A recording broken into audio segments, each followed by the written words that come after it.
అందరికీ నమస్కారం.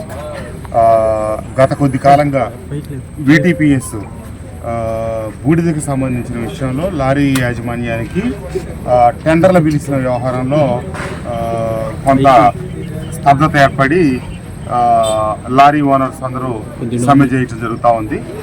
దీని మీదట నేను అసెంబ్లీలో ప్రస్తావించడం, వాళ్ళ ఉద్యమానికి ఇక్కడ పూర్తిగా తెలుగుదేశం పార్టీ మద్దతు ఇచ్చి అన్ని గ్రామాల్లో ఉన్నటువంటి ప్రజలందరూ కూడా వాళ్ళ వెనక అండగా నిలబడి వాళ్ళకి సంపూర్ణంగా మద్దతు తెలియజేయడం జరిగింది.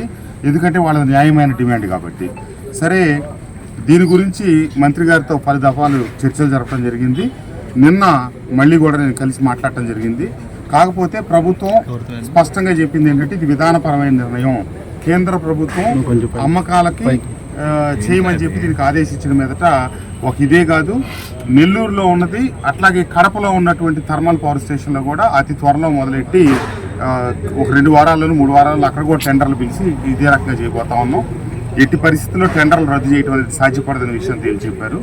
దాని మీదట ఇక్కడ ఎప్పటికై నుంచో ఉపాధి జరుగుతూ ఉన్న వీళ్ళకి ఉపాధి కోల్పోతారు కాబట్టి మరి ఏంటి పరిష్కారం అని ఆలోచించి చివరికి ప్రతి స్థానికంగా వీటీపీఎస్ ఎఫెక్టెడ్ ఏరియాలో ఉన్నటువంటి లారీల వరకు మటుకు ప్రతి వారం 3 లారీలకి ఉచితంగా లోడ్ చేసేటట్టు, ప్రతి వారం 3 లోడ్లు ఉచితంగా వాళ్ళకి ఇచ్చేటట్టుగా ఒప్పందం చేయడం జరిగింది.